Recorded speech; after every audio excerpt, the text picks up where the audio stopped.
from the whale's blowhole like a supersonic jet.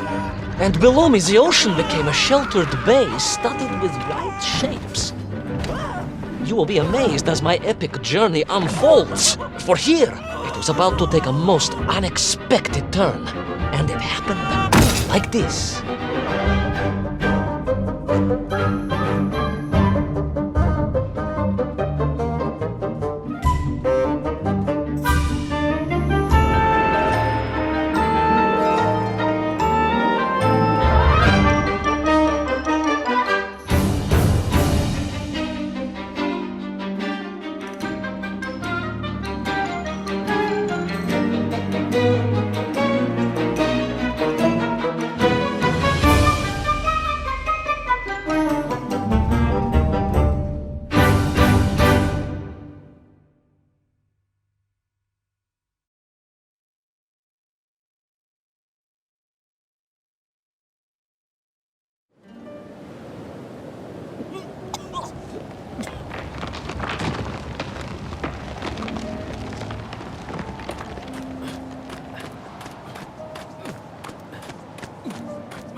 It was a beautiful but deadly wasteland.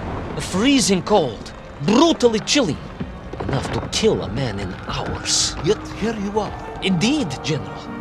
An impoverished childhood playing in the streets of Omsk during those bitter winters had made me hardy. I thought you said you grew up in Altai. Ah, General, the life of a poor toy maker's family. We had to move from place to place just to find work.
Sannikov Land, eh? Of course, Sannikov himself reported nothing more than a bluish fog on the horizon.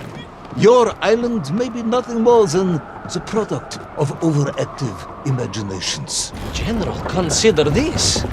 Imagine taking a simple peasant, a pig shepherd, for example, and telling him one day humans would fly around the earth beyond the sky. He would say you were stark raving mad, Saldafon, a ridiculous Kozyol Baradati, a buffoon stuffed into a military uniform, a pridurak, a chuchela tuparile. This peasant of yours had better watch his mouth if he doesn't want to spend his holidays in Solovyetsky.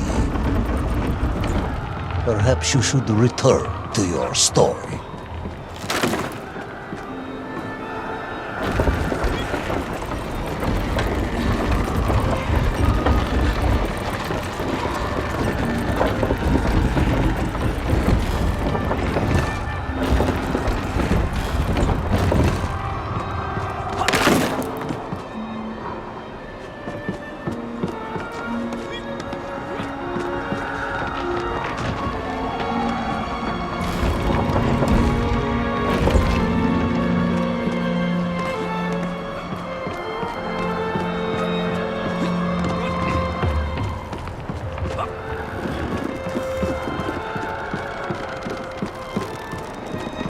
There in the cliff, I could not believe it.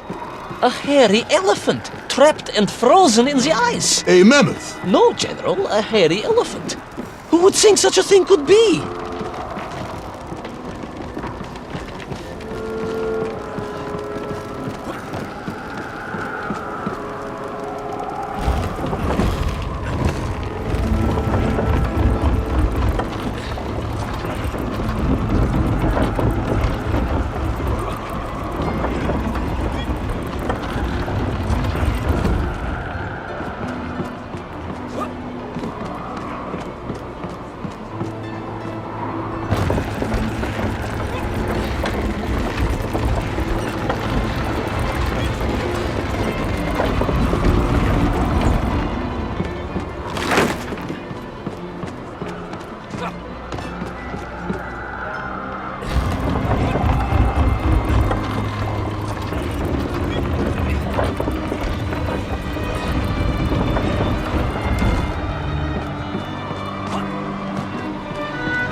Trudged onwards through the blizzard, one foot grimly in front of the other, blinded by the snow, my nose becoming quite blue, my thoughts of home crushed under the weight of the plummeting temperature. I am bored, Ivan Ivanovich, and sick to my teeth of listening to this rubbish. Let us speak plainly now. You will tell me where my bomb is, or I will have you shot. I am just getting to that, General. Shot!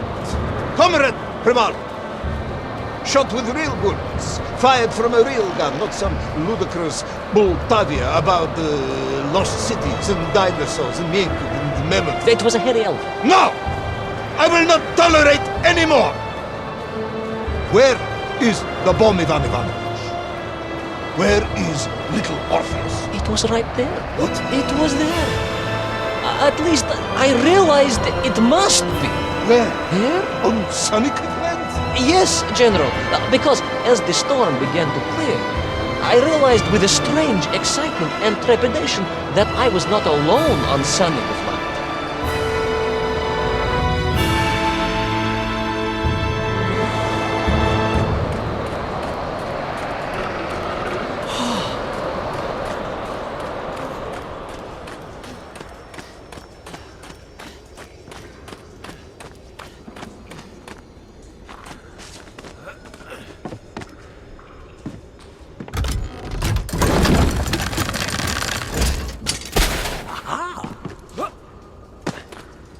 Wait.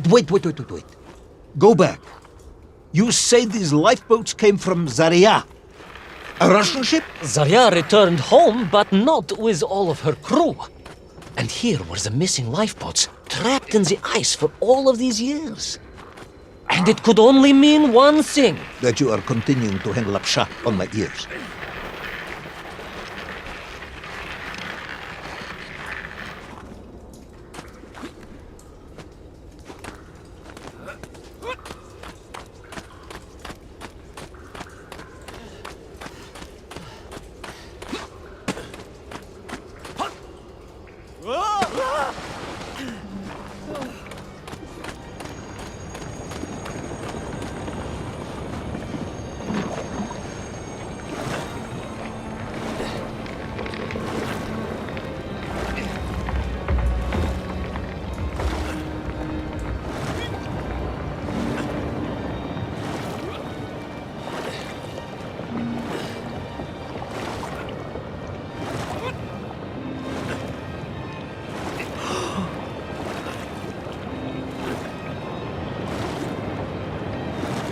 Baron Edward von Toll.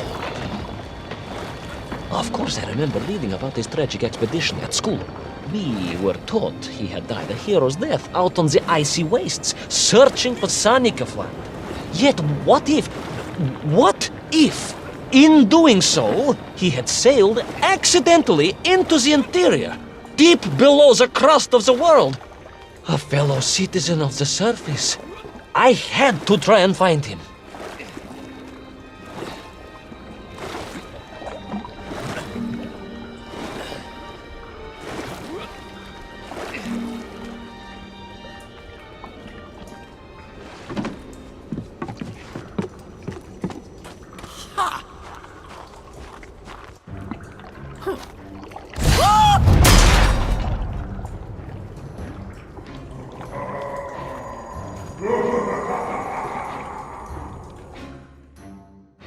A dead explorer stole my bow. Not dead, General, but quite insane.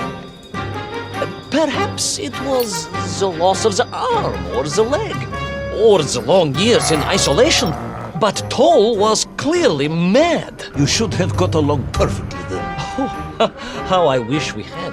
But no, General. Whatever Toll's intention with Little Orpheus was, I had no time to consider it.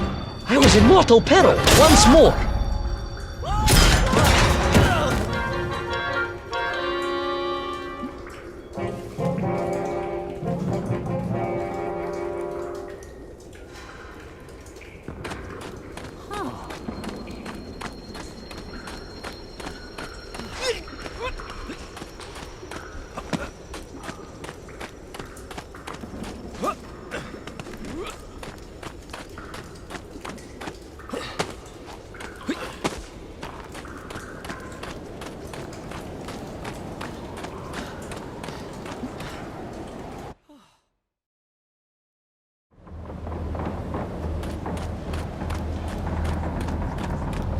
So, you believe that Toll had somehow enslaved the Menkiv and bent them to his will? I do, General. It was obvious.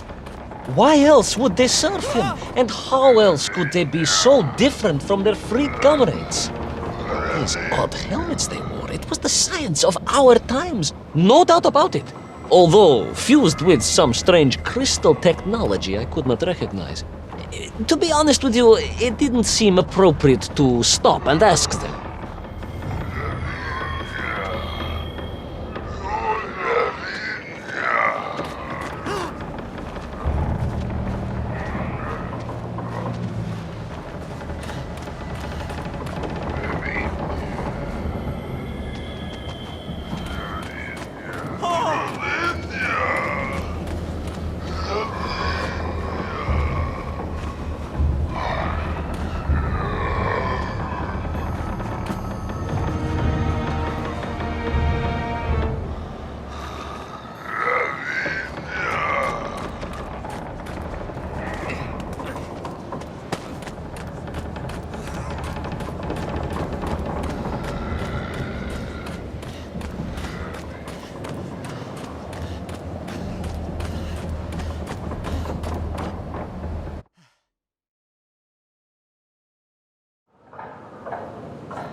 Stop! You say he was an explorer. Yes, General, he was. He vanished some 60 years ago. I remember the story well. And you say he stole Little Orpheus. To get home, General, to get home. I think he must have thought he could use the atomic bomb to blast his way back to the surface.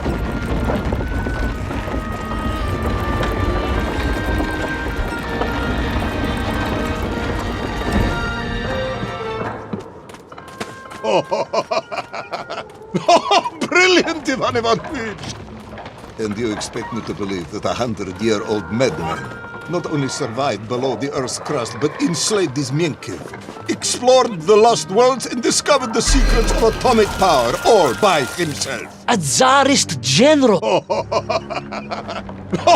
Brilliant, Ivan Ivanovich! And you expect me to believe that 100-year-old madman not only survived below the Earth's crust, but enslaved his Menkiv, explored the lost worlds, and discovered the secrets of atomic power, all by himself? A Tsarist general! An imperialist! No doubt harking back to the terrible days before the Great Revolution! And Estonian! Estonia. Estonian general! They are wily people.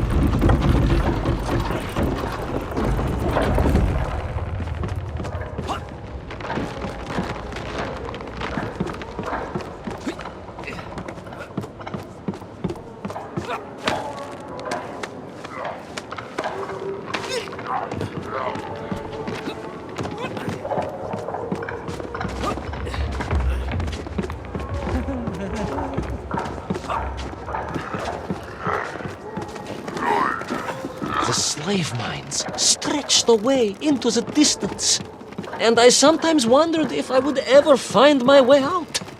But I never gave up, General. Of course you didn't. You are a hero, Ivan Ivanovich. No, General, no, I am no hero. I am a simple toymaker's son from Tomsk. Omsk. General? Omsk. You said Tomsk. I said Omsk. You said Tomsk. General, I think I am well aware of the city of my birth. Perhaps all the moving around as a child confused you.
On we flew across the deserted, frozen plateau. I was single-minded in my pursuit, dogged in my determination.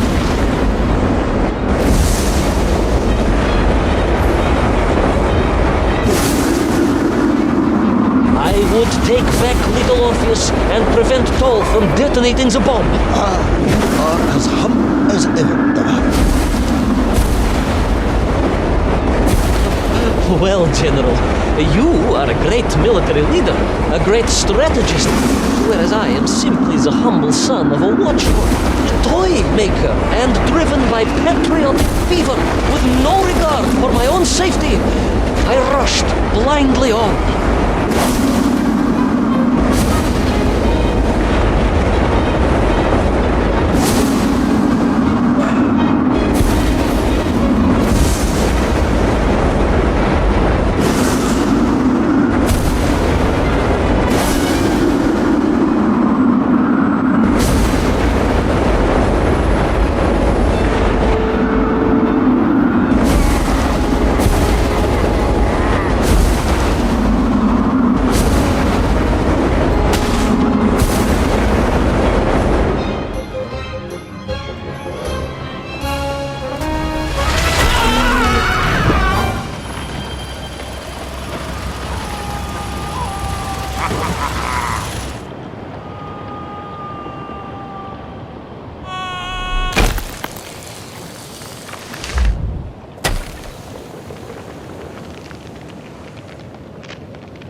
Will our courageous yet unfortunate hero drown in the depths of an inhospitable frozen sea?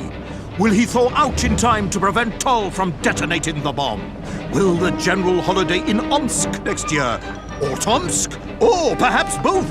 What exactly is the difference between a mammoth and a hairy elephant? All of these questions and more should almost certainly be answered in the next exciting episode of Little Orpheus!